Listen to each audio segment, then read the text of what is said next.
பொள்ளாச்சி அருகே டாப் ஸ்லிப்பில் உள்ள கோழிக்கமுத்தி யானை முகாமில் 14 கோடி ரூபாய் மதிப்பில் அமைக்கப்பட்ட இந்தியாவின் 2வது யானைப்பாகன் கிராமம் உள்ளிட்ட திட்டம் சென்னையிலிருந்து காணொலி காட்சி மூலம் முதலமைச்சர் மு.க.ஸ்டாலின் தொடங்கி வைத்தார். என் பேர் ராஜாமணி. கோழிக்கமுத்தி செட்டில்மெண்ட்ல நாங்க வசித்து வர்றோம். தாத்தா பாட்டி காலத்துல இருந்து நாங்க யானைப்பாகனா தான் இருந்து வர்றோம். எங்க அப்பா காலத்துல இருந்து எங்க மாமனாரும் யானை வேலைதான், எங்க அப்பாவும் யானை வேலைதான், எங்க வீட்டுக்காரும் இப்ப யானை வேலைதான். பத்தாத்துக்கு இப்ப என் மகனும் யானை வேலைதான் இருக்கான். எங்களுக்கு ரொம்ப மகிழ்ச்சியா இருக்கு. யானையே பராமரிச்சு வர்றதே எங்களுக்கு ஒரு தெய்வத்தை பராமரிச்சு வர்ற மாதிரி எங்களுக்கு இருக்கு. அதனால இப்ப எங்களுக்கு அரசாங்கத்துல இருந்து இப்ப எங்களுக்கு நிறைய சலுகை பண்றதை நினைச்சுன்னா ரொம்ப சந்தோஷமா இருக்கு. 42 பாகன்களுக்கு 42 வீடு கட்டி கொடுத்துருக்காங்க. ரொம்ப மகிழ்ச்சி. அதனால இப்ப பத்தாத்துக்கு இப்ப எங்க செட்டில்மெண்ட்டுக்குள்ளையும் 31 வீடு ஆதி திராவிடத்துல வந்துட்டு இருக்கு. 39 வீடு தாக்கோல வந்துட்டு இருக்கு.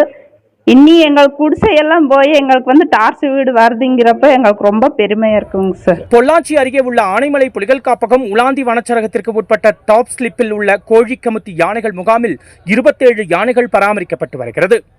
யானைகளை பராமரிக்கப்பட்டு வரும் யானைப்பாகன் குடும்பத்தினர் கோழிக்கமுத்தி முகாமிலேயே குடியிருந்து வந்தனர்.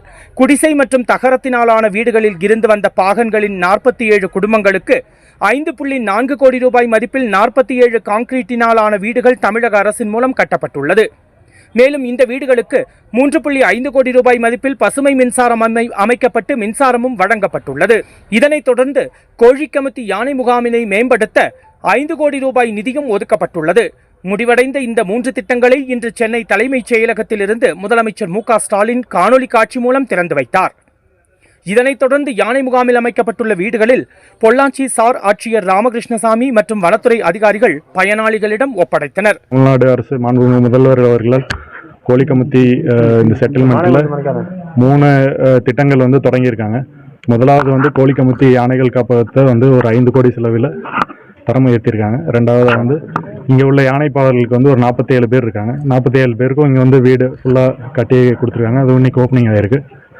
மூணாவது இங்கே டைரக்ட் இபி எதுவுமே கிடையாது. ஸோ இங்கே யானைகளுக்கு முகாமுக்கும் இங்கே யானைப்பாகர்களோட வீட்டுகளுக்கும் 3.5 கோடி செலவில் சோலார் அமைப்புகள் ஏற்படுத்தி கொடுத்துருக்காங்க. ஸோ இங்கே யானைப்பாகர்கள் எல்லாருமே இருக்காங்க. அவங்களோட கருத்துக்களையும் நீங்கள் கேட்கலாம். வைல்ட் லைஃப் வால்பாறைக்காக நமது செய்தியாளர் பொள்ளாச்சியிலிருந்து சக்திவேல்.